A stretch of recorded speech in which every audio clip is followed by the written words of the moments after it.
Bom dia. Aún no falo portugués. Así que voy a hablar en español. Por el bien de ustedes y espero que me entiendan mejor así que inventando un poco de portugués. Bueno, mi nombre es Gonzalo Frasca. Estoy muy contento de estar aquí. Muy agradecido por la invitación. Y bueno, me presento. Soy diseñador de juegos. Trabajo en Dragonbox, que es un estudio pedagógico noruego, donde creamos juegos, pero también distintos tipos de soluciones para aprender muchas cosas, particularmente matemáticas. Hemos creado juegos para aprender álgebra y últimamente hemos creado un proyecto llamado Dragonbox School, que hoy les voy a mostrar un poco, que es todo un sistema de aprendizaje de matemáticas en base a cuentos y a videojuegos, que actualmente se utiliza desde hace ya 4 años en Finlandia, Noruega y a partir de este año Francia, por decenas de miles de estudiantes. En niños que van desde los 6 años hasta los 10 años. Bueno, entonces, primero es importante, quiero empezar explicando, a veces los videojuegos están de moda, el juego está de moda y es muy fácil asumir que es por una razón complaciente, de que queremos agradar a los niños. ¿Qué les gustan los videojuegos? ¿Qué les gustan a los niños? Los videojuegos. Entonces no podemos hacer bien nuestro trabajo, entonces les vamos a dar videojuegos y por lo menos van a estar contentos. Bueno, no es exactamente así. Creo que es importante entender qué es lo importante de los videojuegos, qué es lo importante del juego y cómo podemos usar eso para el aprendizaje. Comencemos, quizás el mejor ejemplo sería mostrar un juego conocido, ¿no? Como el Angry Birds, ¿no? Que calculo que todo el mundo conoce, un juego en que hay que tirar con una onda un pájaro y romper un castillo. ¿Cómo sería el Angry Birds si fuera diseñado por el sistema educativo tradicional? Bueno, empezaría igual, pero en el momento que uno tira el pájaro y en el momento que golpea el edificio, en ese momento la pantalla se quedaría en negro. Habría que esperar una semana y recién una semana el niño no sabría qué pasó, el jugador no sabría qué pasó, dónde pegó, cómo cayó el castillo, sino que simplemente tendría esta información y después no podría volver a jugar nunca más. Sería una locura lanzar un videojuego así al mercado, nadie lo jugaría, y sin embargo es lo que hacen millones y millones de niños, pero también adolescentes y adultos en centros educativos en todo el mundo. Y los educadores no hacemos eso porque seamos ni malos ni tontos. Hay varias razones de por qué creemos que esta es una buena manera de enseñar. A mí en internet me gusta mucho juntar estos memes o estas fotos tomados por maestros sobre preguntas que les hacen a los niños y sus respuestas, ¿no? Que en general están llenas de lógica y ternura, como en ¿no? Que terminó en 1896. Bueno, el año 95, esta pregunta de matemáticas, que es lo que yo me dedico, bastante buena también. ¿Tiene solución la ecuación? Sí, no, todo tiene solución en la vida. Y esta es mi preferida. Tomás tiene 36 chocolates, come 29, ¿qué es lo que tiene ahora? Y el alumno responde una cosa mucho más inteligente e interesante que la pregunta, que es diabetes, ¿no? Y el maestro lo corrige y dice, está mal escrito diabetes. Pero este ejemplo de prueba es un ejemplo de un docente que está tratando de empatizar con los niños, tratando de ponerle algo que cree que les es importante, relevante, como los chocolates. Pero realmente, o sea, esto es como populismo, ¿no? O sea, y todos en mayor o menor medida a veces somos culpables de esto. Yo lo he hecho también, ¿no? Tratar de agradar a los niños con una temática que es disparatada, ¿no? Además, 36 chocolates, se come 29, o sea, no tiene mucho sentido el plantel. Sin embargo, muchas veces esto es lo que, o cosas así es lo que consideramos como que es algo que les va a interesar a los niños. A los niños no les interesa esto. A los niños les interesa Internet, Netflix, los videojuegos, YouTube, Minecraft, ¿Y por qué les interesan todas esas cosas? Porque son desafiantes y complicadas. Vamos a ver este video. Este video lo puso en internet hoy Tony Hawk, que es un campeón de skate. Es una niña ucraniana. Y quería mostrárselo para que vean la reacción. La reacción de una niña que acaba de aprender algo que es muy difícil y que a ella le importa mucho. ¿Cuántas veces vemos este tipo de reacciones en los centros educativos tradicionales? Esa reacción emotiva, ¿no?, debería ser cotidiana, frecuente. Y sin embargo, no digo que no suceda, pero sucede muy poco. Bueno, pensemos un poco por qué la niña reacciona así. Hay varias explicaciones posibles. Bueno, una, hacer lo que hizo es realmente muy difícil.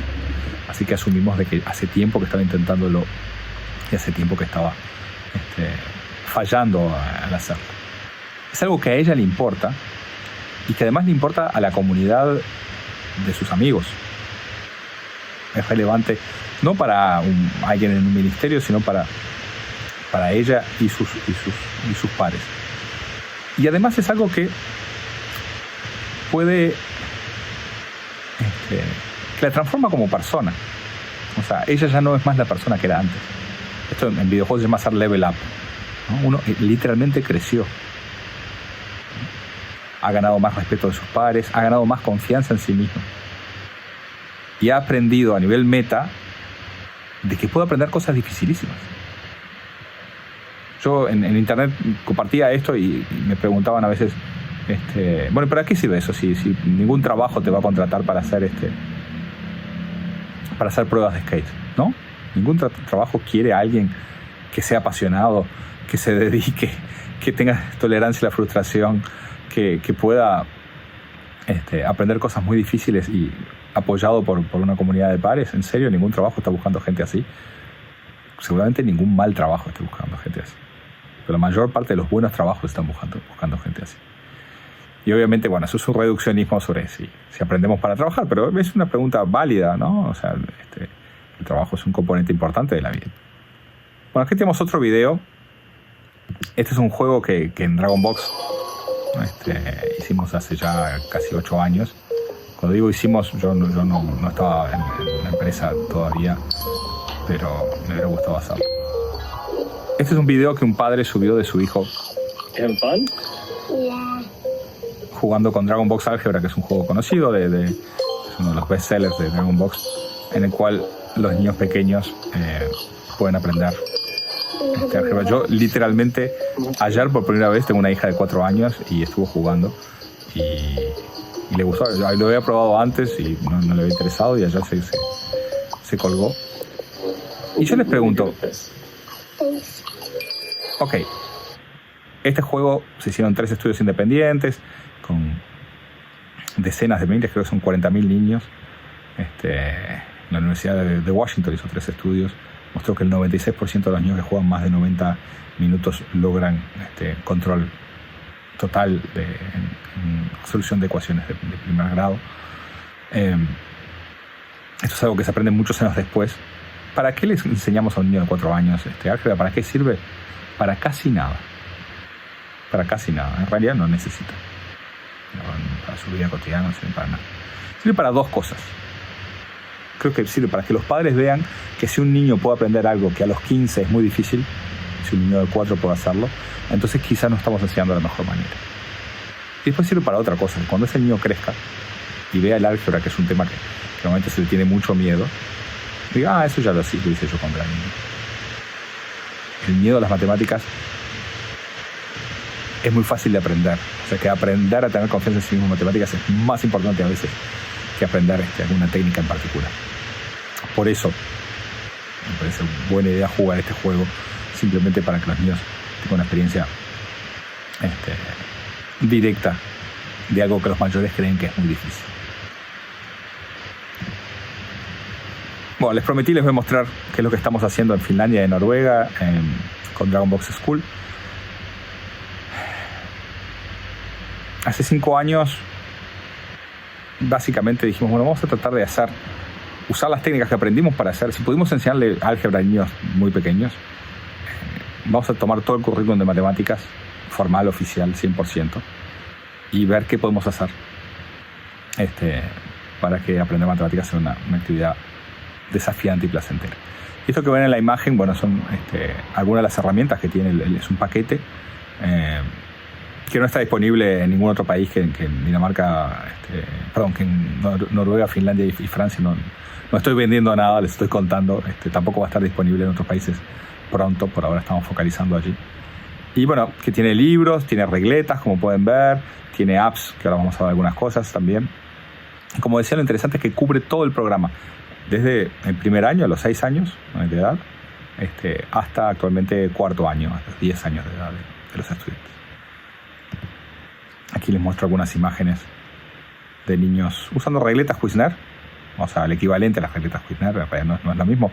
Nosotros diseñamos estos personajes que se llaman los NUMs, que si bien comparten con las regletas varias de sus propiedades, a nivel digital se comporta de una manera mucho más coherente a nivel matemática, se comporta como objetos matemáticos. O sea, son literalmente números representados de otra manera, pero de manera coherente. Bueno, aquí vemos una maestra en clase y mucha gente cree que todo nuestro sistema está basado en lo digital. El digital es un componente importante, pero no tanto. Los libros también juegan un rol muy grande. Bueno, estas son cosas que han hecho los alumnos. Entonces, ¿cómo estamos enseñando matemáticas en la escuela? Bueno, con la misma metodología del tutorial de videojuegos. O sea, ¿cómo yo aprendo un videojuego como el Angry Birds? Bueno, primero aprieto todos los botones, toco a ver qué pasa, usar el pájaro, ok, experimentación. Una vez que entiendo y tengo un modelo mental de cómo funciona, practico varios niveles. Y al final tengo un problema más complejo, que es la evaluación para pasar de nivel. Bueno, eso es la manera en que trabajamos. Entonces aquí lo que vemos, este es un componente digital. A los niños el maestro les da esto, no les explica nada. Y dice, bueno, empiecen a jugar y vean qué pasa con eso que aparece ahí en el centro. No les dice esto es un signo de igual, mayor que, menor que, simplemente les deja experimentar por 20 minutos. Y los niños van poniendo estos números. 5 es más grande que 3, pero ellos no saben qué quiere decir el signo. Y una vez que pasan un buen rato jugando con esto, van al libro y ahí la maestra les pregunta, bueno, estas dos rayitas, ¿cuándo aparecen? Y los niños van a decir, bueno, cuando aparecemos un 1 a un lado, un 1 al otro, o un 4 a un lado, un 4 del otro. Algún niño puede decir, podemos tener un 4 a un lado, un 2, un 1 y un 1, y también aparece.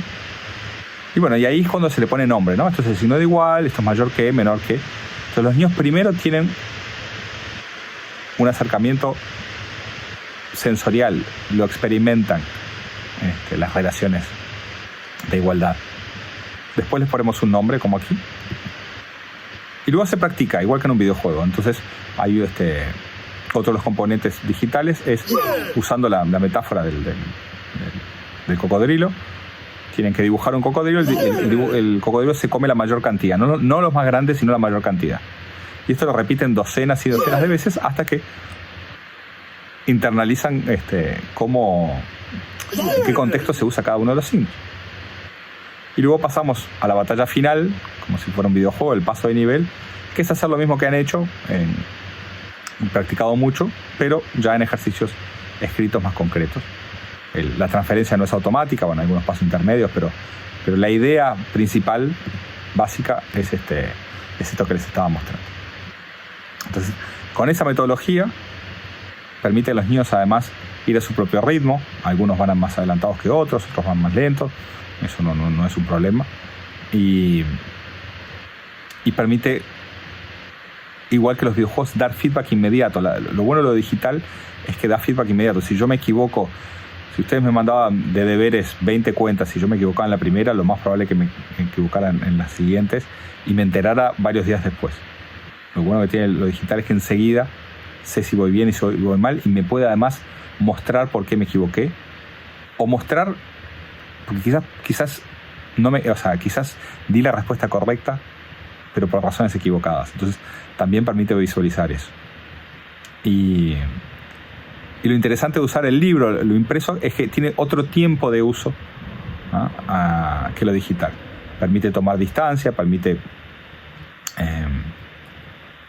reflexionar más. Al no tener ese feedback es más complicado, ¿no? Y bueno, es como que vamos usando los conceptos en distintos medios, ¿no?, en lo físico, en las regletas, en lo digital, en el medio impreso, y conectando, ¿no?, las distintas herramientas, los distintos conceptos en esos distintos ámbitos para que el aprendizaje sea más profundo. Y a medida que va avanzando el año también repetimos mucho y tratamos de combinar lo aprendido de manera que sea coherente. Pero hablemos de coherencia. Les voy a mostrar un libro más avanzado, que es un libro de problemas matemáticos. Es un libro de cuentos que cuenta la historia de una maestra que se llama Vilma. Y todo el libro, cada página doble, tiene distintas preguntas para los niños.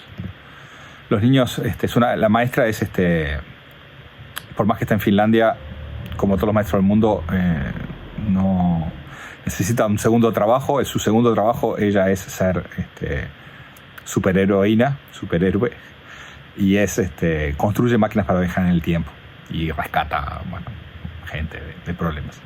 Entonces hace un asado, una fiesta en su casa, y los niños le entran a su baticueva, a su guarida secreta, y le hackean la máquina del tiempo, y todos sus alumnos terminan en el espacio-tiempo y se pierden.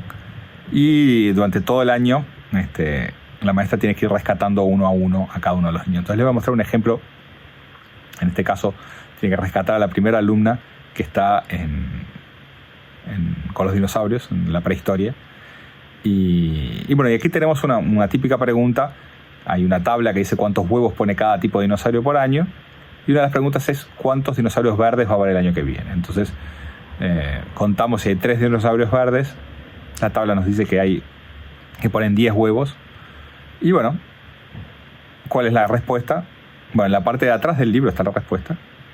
La respuesta básica son 33 si tomamos en cuenta los que sobrevivieron, los padres, ¿no? Pero lo interesante es que la parte de respuestas de la página de atrás no solo tiene respuestas, tiene más preguntas. Y preguntas: ¿están seguros que no son todos machos? ¿Están seguros que de un huevo no pueden salir mellizos? ¿O que capaz que de un huevo no sale ningún dinosaurio? Quizás alguno de estos dinosaurios muera. Quizás alguna de las crías también no sobreviva. Entonces, hicimos todo este libro no para encontrar respuestas correctas. Encontrar respuestas correctas a problemas simples es relativamente fácil. Es simplemente aprender a aplicar la tabla del 3. La matemática es mucho más que eso. La matemática es un sistema operativo para entender el mundo. Entonces, justamente es en la ambigüedad, en las hipótesis, donde está su riqueza y su potencial. Es una herramienta para pensar, para después ver cuál de todos esos escenarios es más probable. Pero así piensan los matemáticos, de esta manera. Estamos enseñando un pensamiento matemático, no estamos enseñando matemática de segundo grado. Creo que eso es muy importante de tener claro. Hemos transformado la educación, sobre todo escolar, en un montón de tareas en vez de misiones, un montón de técnicas en vez de conocimiento.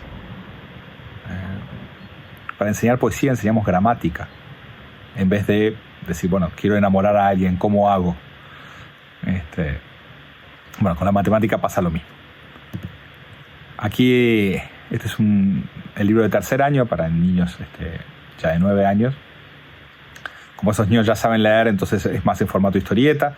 Y aquí tenemos los niños se meten en un museo, y hay unos monos que rompen los esqueletos y tienen que volver a armar los esqueletos y contar cuántos huesos tienen. Y es un problema de lógica, pero este tipo de problemas ya son complicados para trabajar en equipos o en toda la clase, y es una especie como de escape room impreso, donde también lo importante, más que las cuentas, si bien hay operaciones, es la lógica, el pensamiento matemático y las hipótesis.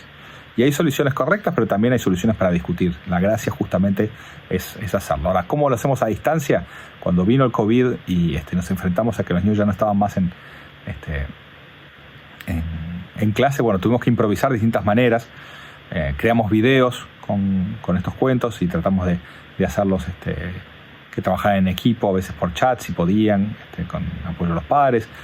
Creamos Kahoots también, con preguntas, para irlos guiando a veces un poco en el avance del proceso lógico para resolverlos.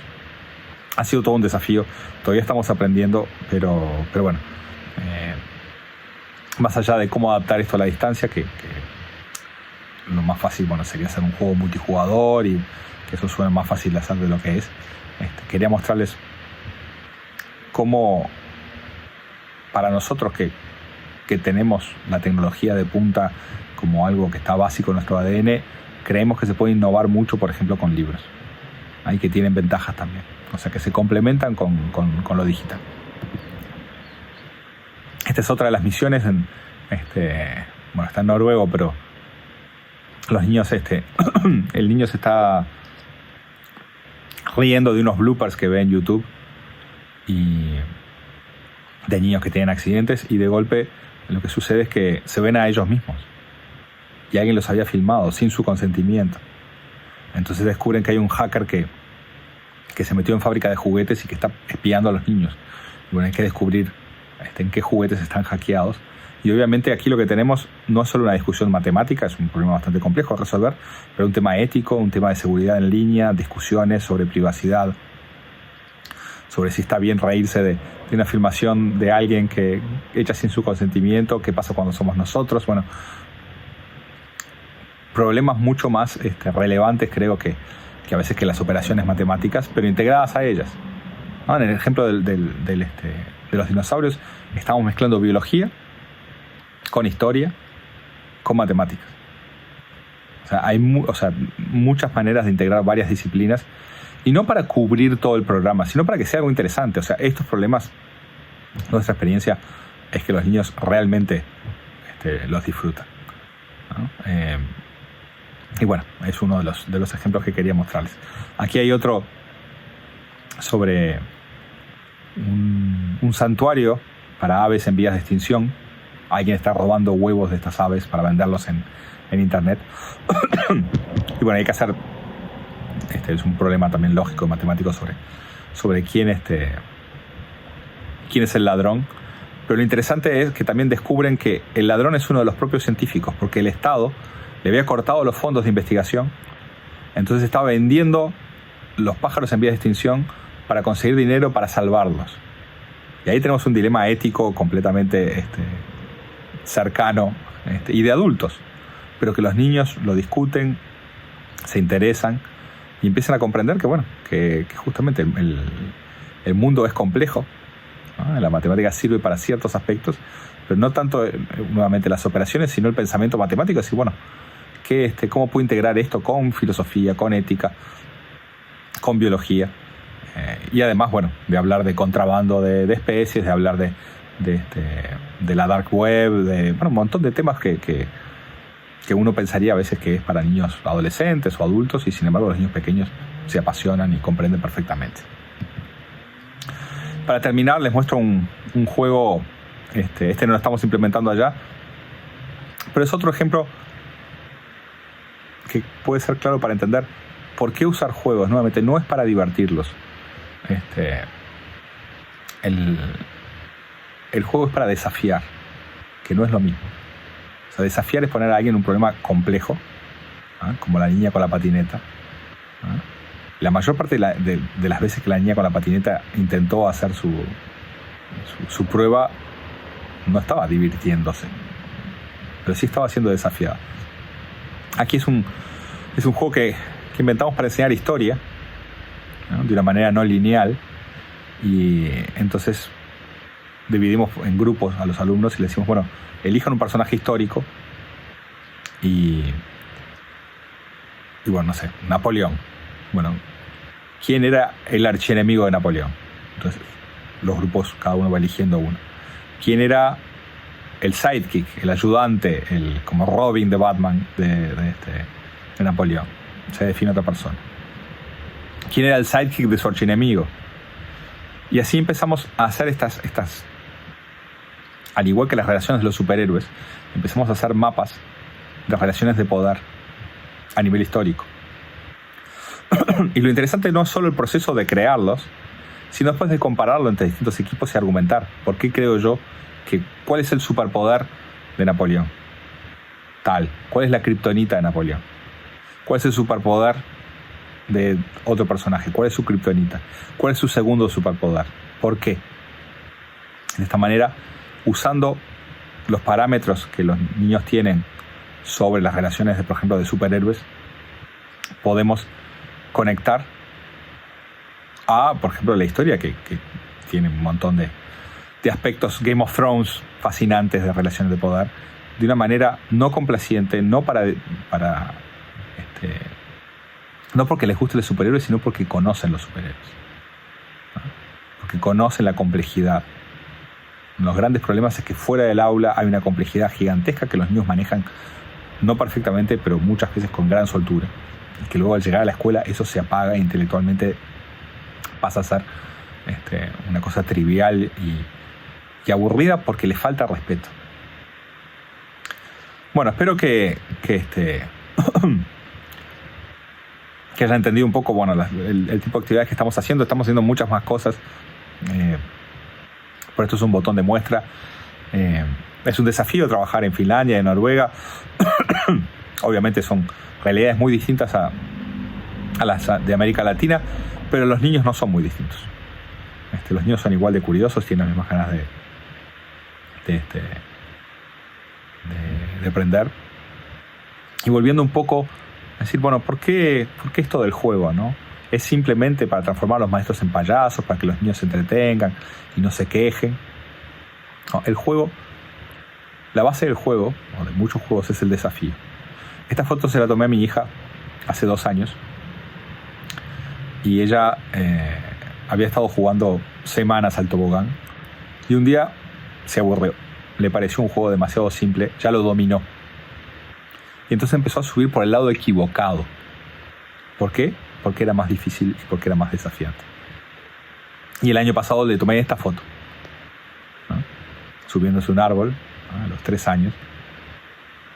También tratando de hacer cosas difíciles y hacer cosas desafiantes.